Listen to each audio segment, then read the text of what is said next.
G'day viewers. As you know, I haven't done much in the way of video the last couple of months. I've still been floating around. At the moment, I've been going along the Hay Plains and the Murray River from basically Albury-Wodonga up towards Mildura. And so I thought I'd throw together a little bit of a highlights video of what I've been doing the last couple of months. There's not a great deal of footage, so I don't know how well it's going to turn out. It might be worse than my average, or it's not exactly high. Standard that is. But anyway, let's get stuck into it and see how it goes.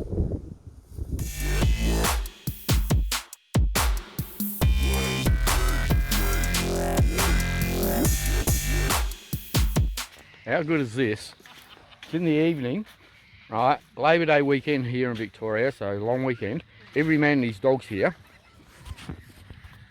Young family down there swimming. There's jet skis been going on, water skis.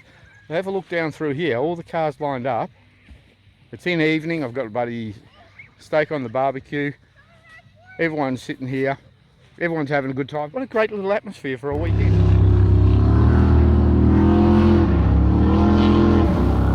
Checking out the speedboats. Doing a little bit of fishing. Bit of relaxing.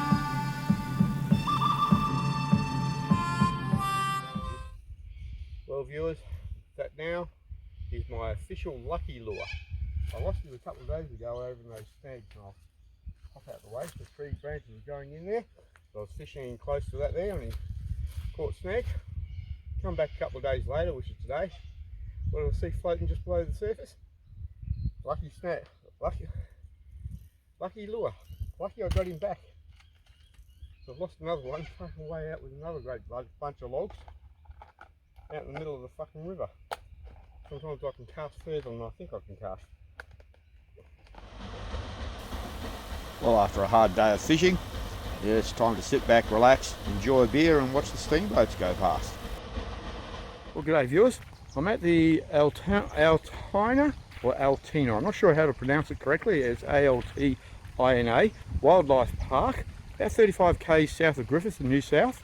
And there's a range of animals here to see. I'm normally not big on zoos. A zoo's a zoo is a zoo, but this is a little bit different. Right? You have large enclosures where animals are basically in a natural environment, or as far as you can create a natural environment in a foreign country.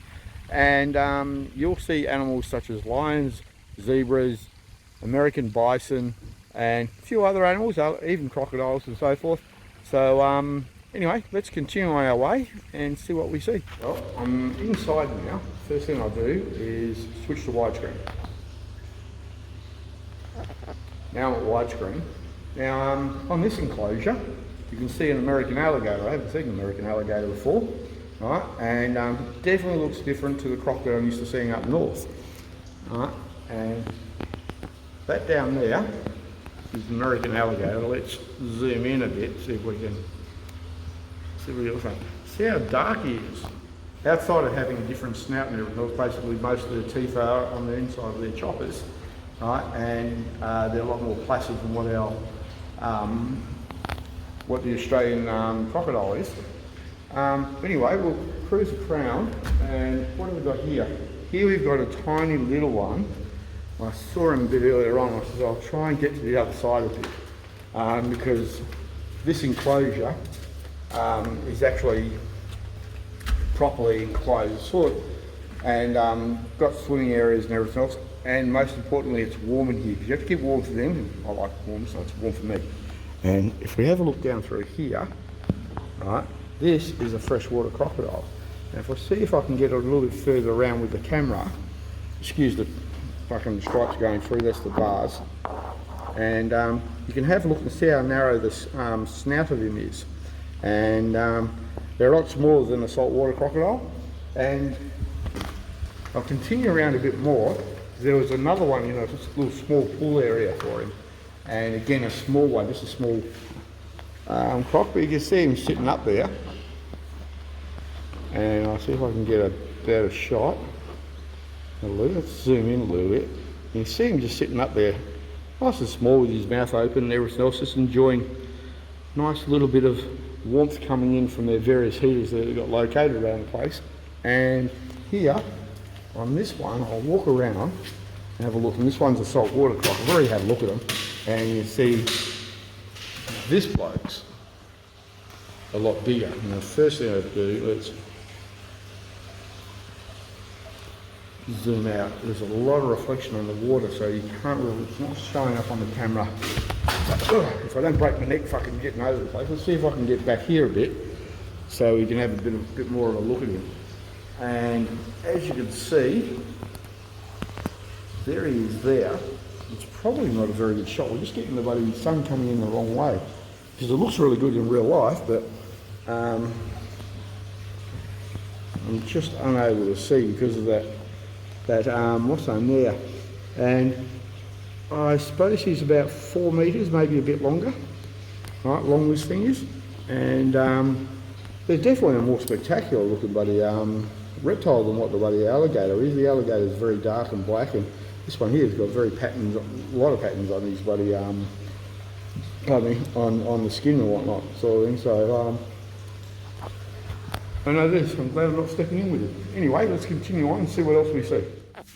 Well, I'm inside the taxidermy section now. I'll just walk around, have a look at the size of the water buffalo,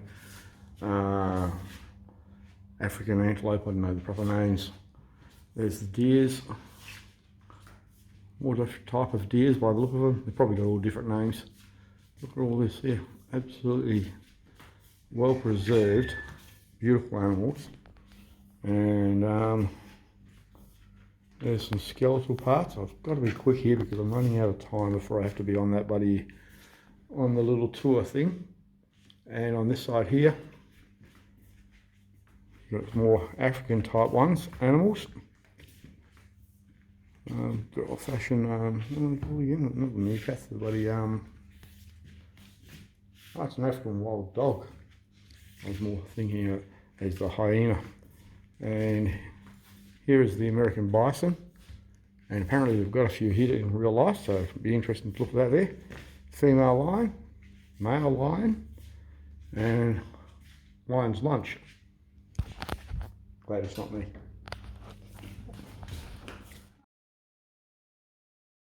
Well, here you see a young deer or antelope trotting over there to get the feed that the young lady was presenting for him, and you see she's just walking there. And right now is where you see some American bisons. The one in the foregrounds are the females. They're about 800 kilos, so quite heavy. And in a few minutes you'll see where I zoom in, and that would be on the male, and he's around 1100 kilos. And as we all know, they are almost hunted to extinction in North America, but they've managed to bring their numbers back, and that's not an issue now. But here we are, centre of screen, the male coming in there, and see how big and buffy his head is. That's designed for headbutts for when they go for the mating routine. And as the lady said, the tour guide said, I should say, is when they were headbutting, they'd club together at 60 k's. Whoever was left standing, if they weren't dead, they got the rights to the women. Okay. So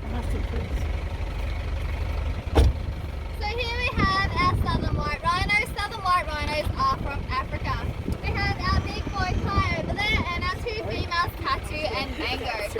They get really big, up to 2,000 kilos, but if they feel threatened or afraid, they can charge up to 50 kilometers an hour. They'll then use their horn to nudge or impale anything that is a threat. They also have the ability, say like a lioness was coming towards them, they can hook the lioness between their horn and their head and flick the animal up to a meter in the air. So when the lioness comes crashing back down to earth, it reevaluates its life choices and go, you know what, these guys are not worth messing with. But other than that, rhinos are pretty gentle creatures. They're herbivores, so they just spend most of their day lazing around eating grass. In terms of conservation, they're also considered near threatened, which again is a really good thing.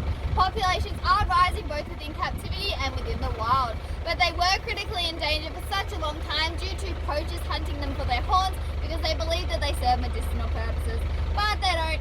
Only benefit is that they remain on the animals so that way they can protect themselves. And their horns are also made out of keratin, which is the same thing as our fingernails, so again, nothing too special about them. Their horns can grow up to 2 meters in length. Now, unlike our fingernails, if we cut or break them, they grow back relatively quickly. If a rhino's horn is cut or broken for whatever reason, it takes 2 years for it to fully grow back. So you may be able to see that they've got a second smaller one behind their dominant horn. That way they still have something to protect themselves if needed. Well, here we have the lion enclosure, and the tour guide, she's got the about to buddy feed them in such a manner so you can see them feed and see the condition of the lioness. And I'm doing the voiceover, by the way, instead of letting the young ladies do it, is because too many other people on the carriage was chatting away and you couldn't really hear it properly. And anyway, it keeps the condition quite well. And in a minute you'll see me zoom in on the male lion over there, which predominantly just bludgers for about 20 hours a day. And apparently they do that in the wild to save all their strength and everything else for intrusive males trying to come in and take possession of the pride. So they have to be ready for combat, basically.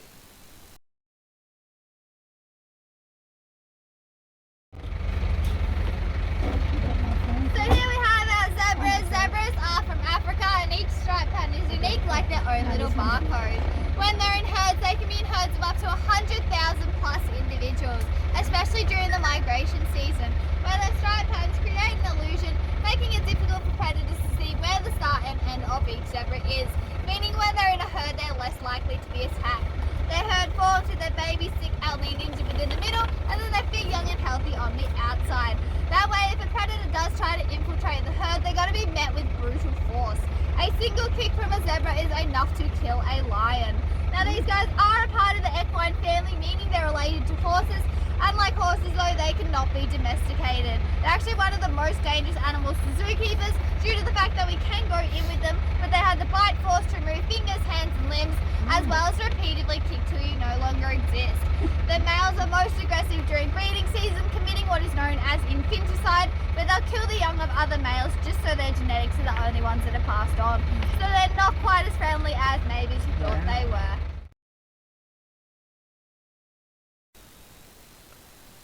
Well, here we have a few giraffes coming up there, and you see the young lady with the tourist guide as well as the zookeeper, lifting up via the winch the branches so the animals can feed. And an interesting feature or statistic is for each animal they eat 40 kilos of leaves per day. So the young lady's got her work cut out for her. And another little statistic is when the giraffes are born, they're born 6 foot tall, and they come out head first, and they come out with their horns as well. So that's an interesting thing. And also, buddy, when they do come out and born, they have like a 2 meter drop to the ground, and the mothers repeatedly kick the newborn giraffe, obviously not too hard, so as to get it onto its feet. So because that's its primary form of defence, is to be able to run away, sort of thing, at speed. So you don't particularly want to have any predators there. But anyway, this pretty much brings to the end of the video for today. I hope you enjoyed it, and don't forget to like and subscribe if you wouldn't mind, and I shall catch up with you next time.